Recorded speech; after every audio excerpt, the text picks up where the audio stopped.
friends. We have some visitors tonight. We're glad to have you very much tonight. We've got a bunch of our folks that are out traveling, and we miss them. But it's good to see all of you. As I thought about this lesson on friendship, I always pick out these pictures, and I really like this picture because it looks like a couple of our members. I'm not telling you who because they're all gray-headed, but their faces are turned away, so we don't know exactly. But it was a pleasant picture to me of two old friends who were quietly talking with one another.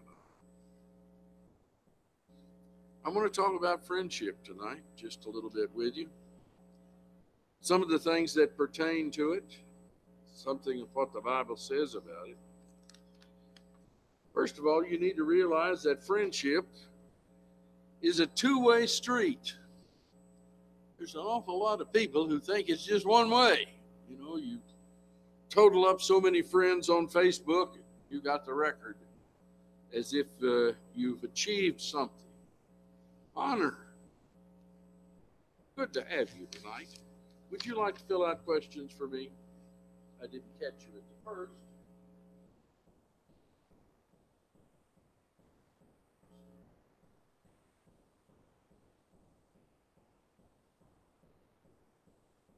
A lot of people think it's just one way. I total up a whole bunch of friends. But in the Bible, one of the first things that we need to learn in Proverbs 18 and verse 24 is that a man that hath friends must show himself friendly. And there's a friend that sticketh closer than a brother. You're going to, first of all, have to reciprocate a little bit. It's not all about you. It's not all about everybody being interested in you. It's about you being interested in the other party. And I think that's an important lesson we all have to learn. You're going to have to, if you're going to have friends, you're going to have to show yourself friendly. You can't be a stick in the mud forever. You can't be glum. You can't be withdrawn. If you're going to have friends, you need to be a friend. And that sort of friend is a lot of times closer than our relatives. These days we travel so much. Our families move off here and there and yonder. And sometimes our friend is closer to us than those blood relations. And it is important to develop that. It gives us comfort. The Lord intended it. And it's an important thing. But in addition, friendship is something that is not just for the good times. Everybody shows all these things about how we all get together and party on the TV. They all get together and drink, it seems like. But friendship is through thick and thin. In Proverbs 17 and verse 17, a friend loveth at all times, and a brother is born for adversity. A friend is somebody who will stand by you in the tough times. Somebody who will love you at all times. Not just when it's convenient, not just when you give him a present, not just when he's on the top of things, but a friend is somebody who's there all the time. And that, I think, is important to remember. The passage that we noticed that Matt read, which we're going to close up with tonight, says the Lord called us friends. Well, there's the emblematic nature of it. Jesus came to this earth and showed himself friendly. That was important to him. That was what God was trying to do. God, you're familiar with John 3:16, who isn't? God so loved the world that he gave his son. Well, that was showing himself friendly. And in addition, he's friendly to us at the worst of times. You know, Romans says that even when we were sinners, Christ died for us.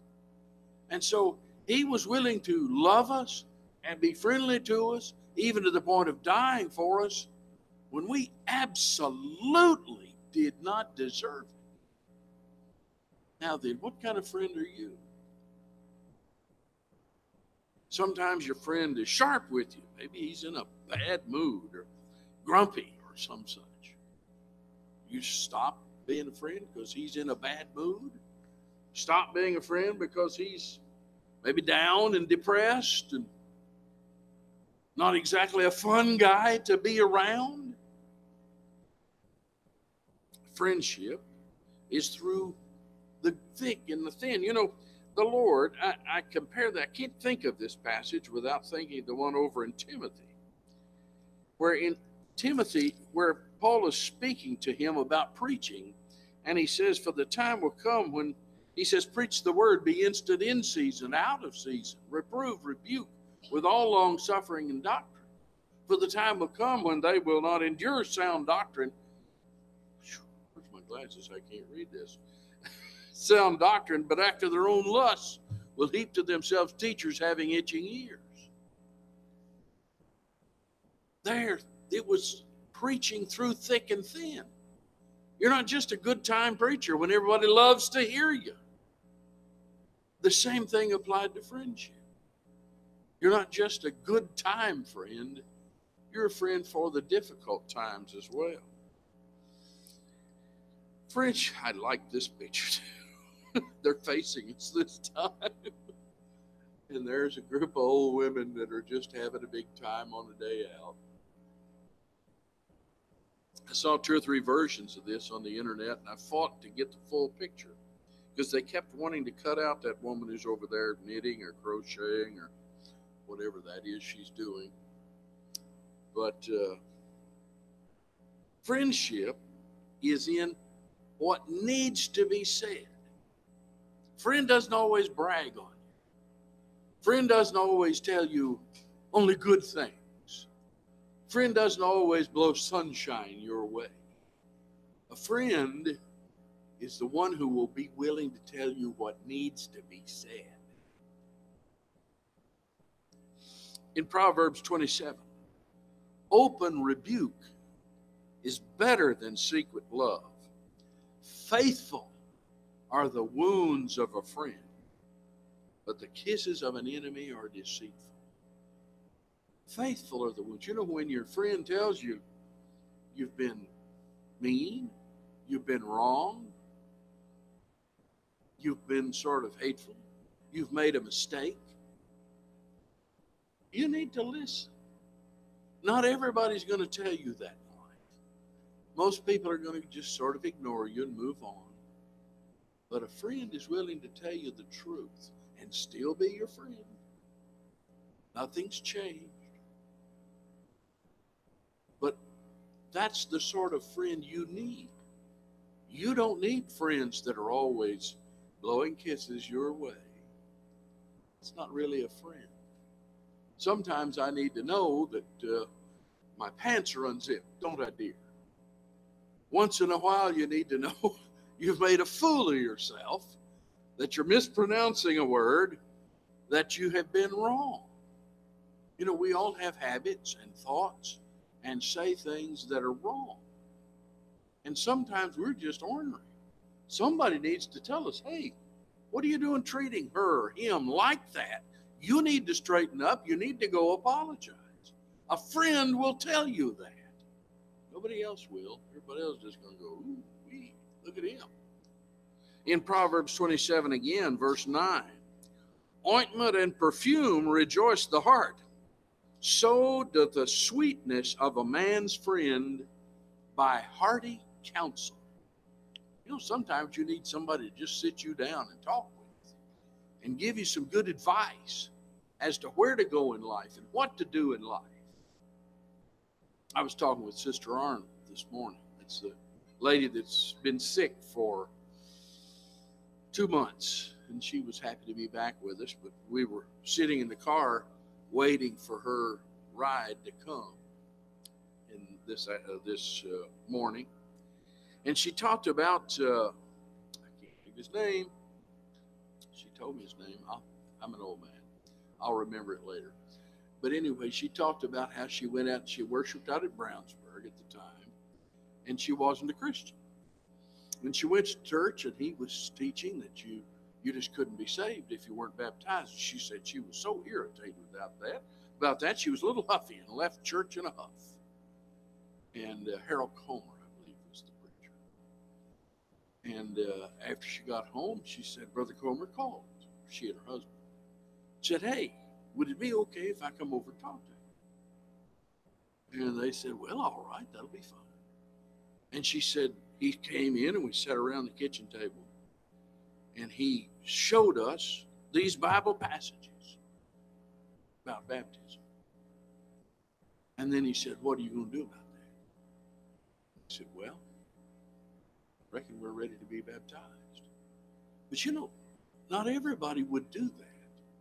There's an awful lot of people that say, "Oh, well, you're upset, you're irritated, I'm just going to move on." But a friend, somebody who really cares about you, will brave through your gruffness and your bluster and will come up and say, "Hey, here's the truth. Here's hearty counsel. You need to listen to it." In Proverbs 27 and verse 17, iron sharpeneth iron, so a man sharpeneth the countenance of his friend. He's going to make you a better person. She's going to make you a better person. Because of your talk, because of your closeness, you're better in dealing with the world and dealing with life. A friend helps me in that direction.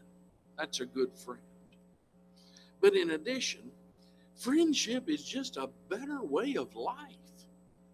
It's good to have friends. In Ecclesiastes 4 and verse 9, 2 are better than 1, because they have a good reward for their labor. For if they fall, the one will lift up his fellow. Woe to him that is alone when he falleth, for he hath not another to help him. Again, if 2 lie together, then they have heat. But how can one be warm alone? If one prevail against him, 2 shall withstand him. And a threefold cord is not quickly broken. It's nice to have somebody that'll sort of stand with you and stand by you. Yeah, you're brave and you're willing to face the tough times alone. It sure is nice to have somebody standing at your side,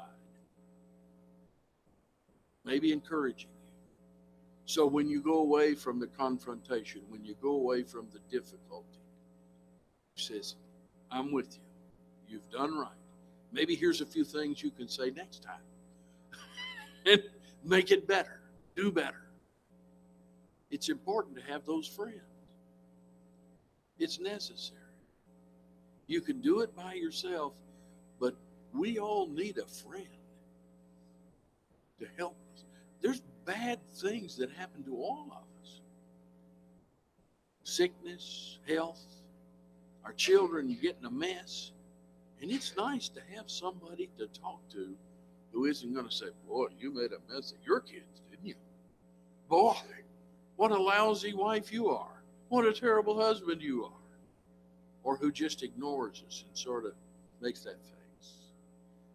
It's nice to have somebody who says, "Hey, we can settle this. We can solve it. I'll be your friend. I'll help you. We'll get through this." There are some things you need to avoid, though the Bible talks about it with a friend. A lot of people don't realize that, but there are a few here and there. First of all, don't borrow money from your friend. And more importantly, and the Bible distinguishes this, don't sign on his loan. That's not going to be happy. I see so many young people who make that simple mistake, and older people, where they'll sign on a lease with somebody.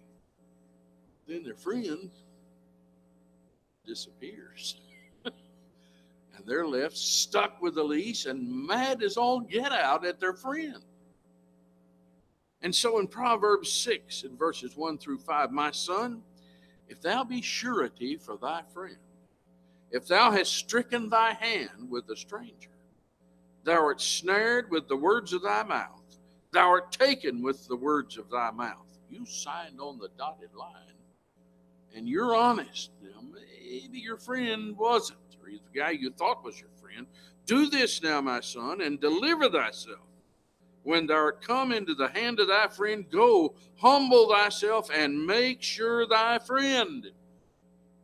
Give not sleep to thine eyes, nor slumber to thine eyelids. Deliver thyself as a roe from the hand of the hunter. Goodness, have you seen, if you've been out in the woods ever where there's deer around, if you'll stand still, sooner or later a deer will walk close to you. You got to stand still, though. Because the minute you move, that deer will take off through the woods like you wouldn't believe. Why? He's scared of you. As a bird from the hand of the fowler. Look in Proverbs 17 and verse 18 as well. A man void of understanding striketh hands and becometh surety in the presence of his friend. You want to mess up a good friendship? Loan money. It's not going to work 9 times out of 10.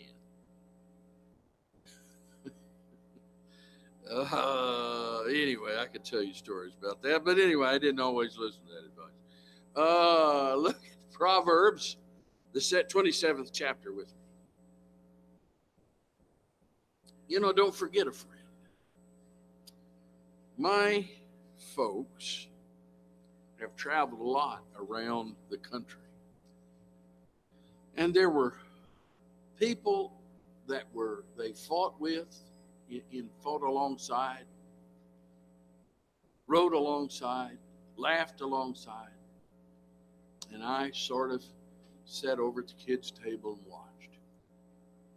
And after a while, they sort of let me graduate up to 4th chair at the adult table.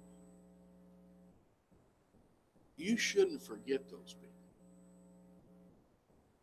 So in Proverbs 27, thine own friend and thy father's friend forsake not. You need to remember that. We've all got folks like that were important to our family as we grew up, that were important to our mom and our dad, that stood with them, stood by them. Don't just desert them. They were important to you, maybe, as you grew up.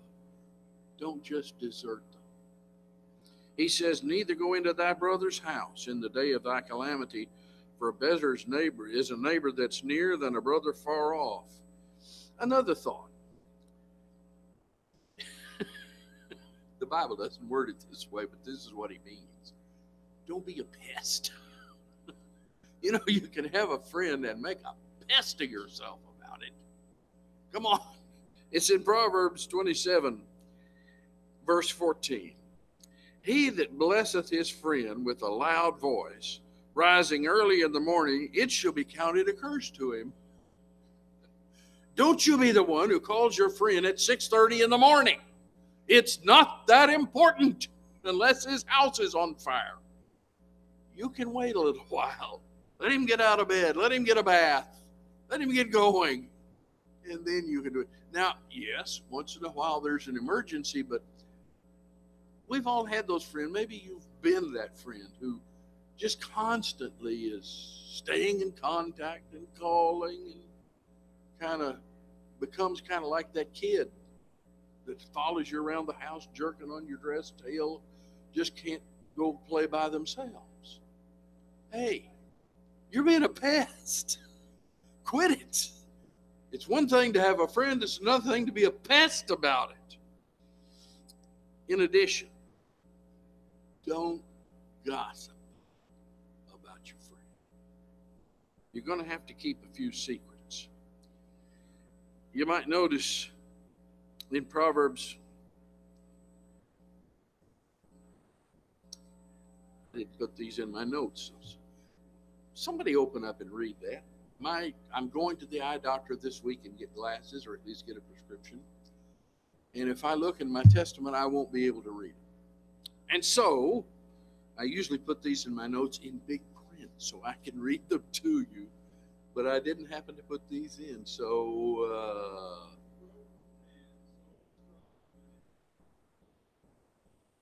a whisperer separateth chief friends.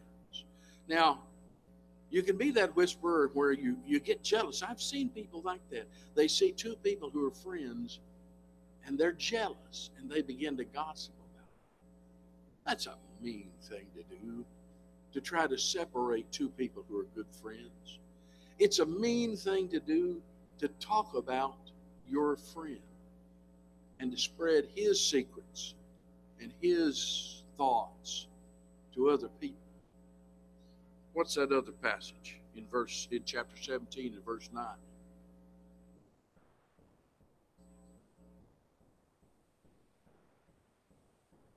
He that repeats a matter. You know, sometimes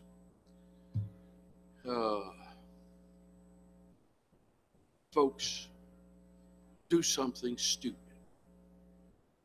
or they do something sinful, and they don't want everybody in the world to know. You just don't want everybody to know. Now, it might be funny. A lot of the stupid things I've done are kind of funny. Once in a while, I usually tell them on myself. But that doesn't mean I want you to blast it out to the whole world.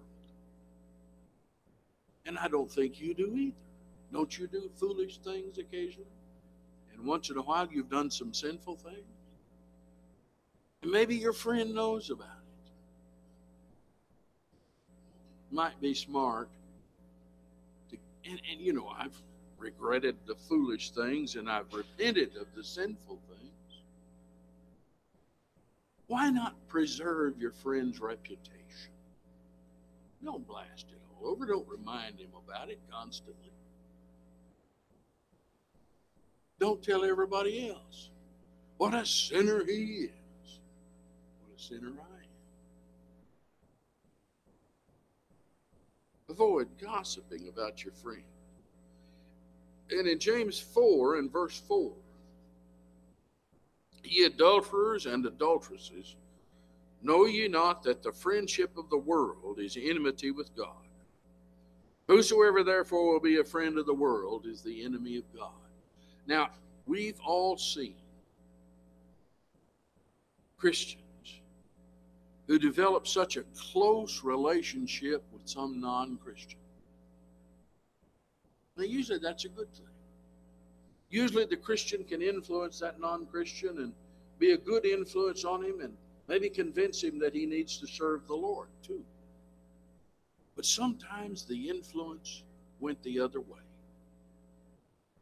Sometimes the influence was from the world on the Christian. I've seen people like that. I've seen deacons of the church here that got into that mess. Good friends who gradually, little by little, drug them off out into the world. You may have to give up some of your friends. You know, that's one of the sad parts about growing up. We all had friends. Some of you had the privilege of staying in the same school system and going with the same kids to elementary school and junior high and high school. But you know, at a point, as you begin to near usually the end of high school, sometimes the personality changes and your friend goes deeper out into the world and you are ill-advised to follow. It's time maybe to separate from the world and move the other direction. You know, the Lord talks about that too. I'm going to try to look this up because I can't cite the passage from memory, which is something of a problem. Let's see. Yeah, I can't find it. The Lord warned a about being unequally yoked together with unbelievers. Now, friendship, usually when anybody mentions that passage, they're always talking about marriage. Well, it's a bad situation in marriage. But it's just as bad a situation with a close friend. To be unequally yoked, where the influence of that unbeliever is dragging you away from the Lord. Friendship with the world is the enemy of God. So there's some lessons that you can learn from friendship. One of those lessons is prayer. The Lord uses friendship as an illustration of prayer. He says in Luke 11, verse 5, he said unto them, which of you shall have a friend, and shall go unto him at midnight, and say unto him, friend, lend me 3 loaves. For a friend of mine in his journey is come to me, and I have nothing to set before him. And he from within shall say, he doesn't even answer the door, trouble me not, the door is now shut, and my children are with me in bed. I cannot rise and give thee. Forget it. Go away, buddy.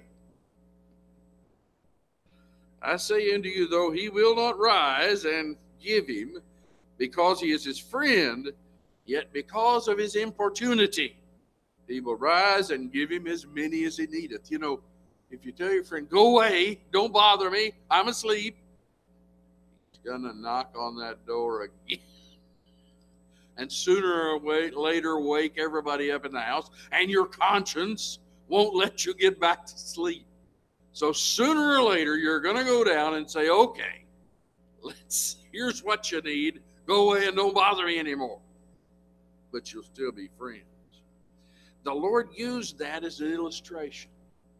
He's not exactly the same way as this friend is, but he says, I say unto you, ask, and it shall be given you. Seek, and ye shall find. Knock, and it shall be opened to you. For everyone that asketh receiveth, and he that seeketh findeth, and to him that knocketh it shall be opened. It was a lesson of prayer. In addition, there was something about being more than a disciple. In Luke 11,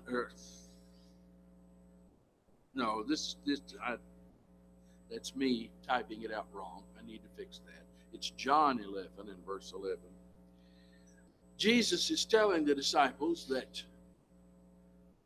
he needs to go see Lazarus.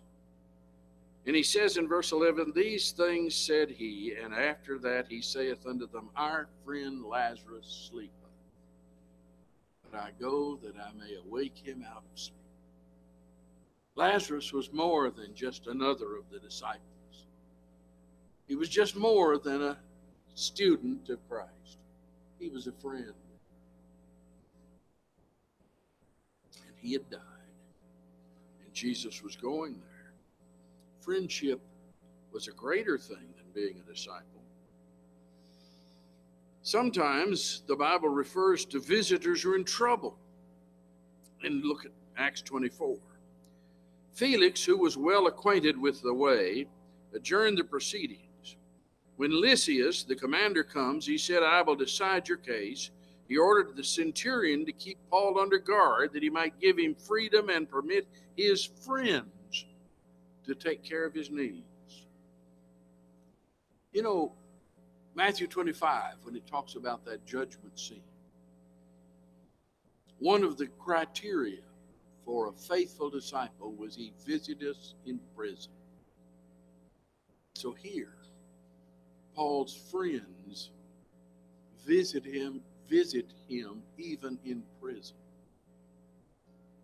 Your friend every now and then falls on hard times, in difficulty. You still willing to call on him? He might be in prison. He might be in the hospital. He might be in rehab. He might just be terribly sick and old at home. You willing to visit him? And here, I like this. These days, so many people are so callous and superficial about love. But it was important, and it is important, I think, that as you look for a wife or a husband, that you spend some time being friends first. Here in the Song of Solomon, in chapter 5 and verse 16, the woman describes her mate as, his mouth is sweetness itself. He is altogether lovely. This is my beloved. This is my friend, daughters of Jerusalem. It's one thing to be a lover, but to be a friend and lover is the greatest of blessings. Make sure before you marry, before you find a lover, before you're in love, that there's friendship, and that friendship is maintained throughout your life. You know, sometimes your friend is just dead wrong. You know, the guy who's there coming in, counseling you and giving you advice and telling you how to do things and what to do. Sometimes he's just dead wrong. You know, in Job 2, Job had some good friends. They were good friends. When Job's three friends, Eliphaz the Temanite, Bildad the Shuhite, and Zophar the Naamathite, heard about all the troubles that have come upon him, they set out from their homes. By the way, they didn't live just next door, and met together by agreement to go and sympathize with him and comfort him. When they saw him from a distance, they could hardly recognize him. They began to weep aloud, and they tore their robes and sprinkled dust on their heads. Then they sat on the ground with him for 7 days and 7 nights. No one said a word to him. Because they saw how great his sufferings were. These are 3 real friends. They traveled a long way, and they're willing to spend the time. And they were grieving for their friend, grieving with him. But if you're familiar with the book of Job, and you should be, you need to realize that those 3 friends commence about 40 chapters of the worst advice in the world. They keep telling Job he was a great sinner and God was punishing him. And Job is having to defend himself.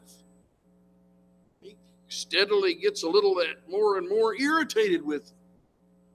They're wrong. They're good friends, but they're wrong. They're just dead wrong. And so at the end of the book, in chapter 42 and verse 7, after the Lord had said these things to Job, he said to Eliphaz the Temanite, I am angry with you and your 2 friends because you have not spoken the truth about me, as my servant Job has. So now take 7 bulls and 7 rams and go to my servant Job and sacrifice a burnt offering for yourselves. My servant Job will pray for you, and I will accept his prayer and not deal with you according to your folly. You have not spoken the truth about me, as my servant Job has. So Eliphaz the Temanite, Bildad the Shuhite, and Zophar the Naamathite did what the Lord told them, and the Lord accepted Job's prayer. After Job had prayed for his friends, the Lord restored his fortunes and gave him twice as much as he had before. All his brothers and sisters and everyone who had known him before came and ate with him in his house. They comforted and consoled him over all the trouble the Lord had brought on him. And each one gave him a piece of silver and a gold ring. Sometimes your friends are wrong. It doesn't really stop them from being friends. They're just wrong. And if their wrong is a moral wrong, or a doctrinal wrong, they need to repent. And you need to pray for them. You need to go on being friends. Well, this is the passage we started with. I like this little saying. There's those two women again. They're a little younger in this picture. He says, a good friend knows all your stories. The best friend helped you write them. In John 15, my command is this: love each other as I've loved you. Greater love has no one than this, to lay down one's life for one's friends. Jesus proved himself our friend. You are my friends if you do what I command. I no longer call you servants, because a servant does not know his master's business. Instead, I have called you friends, for everything that I learned from my Father, I have made known to you.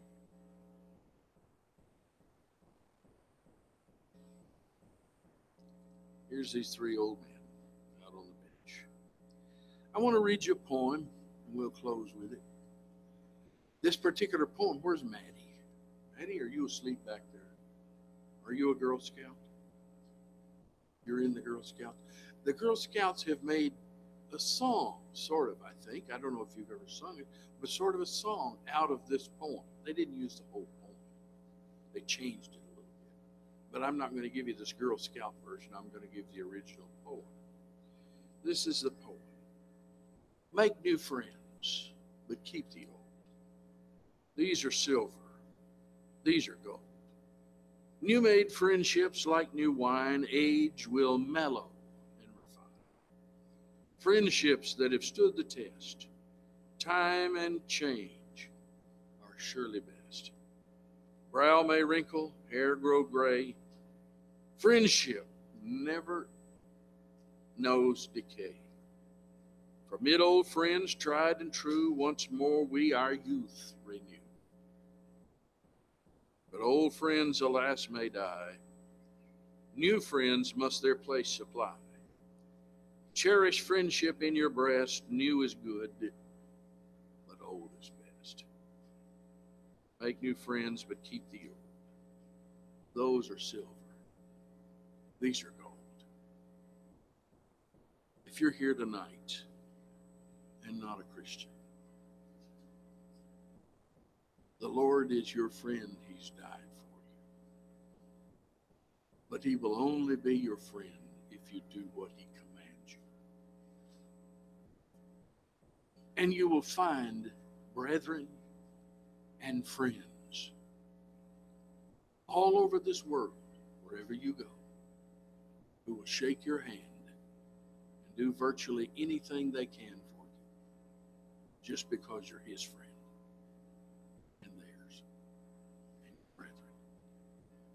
Believing in Jesus, will you repent, confess him, and come and be baptized while we stand and sing?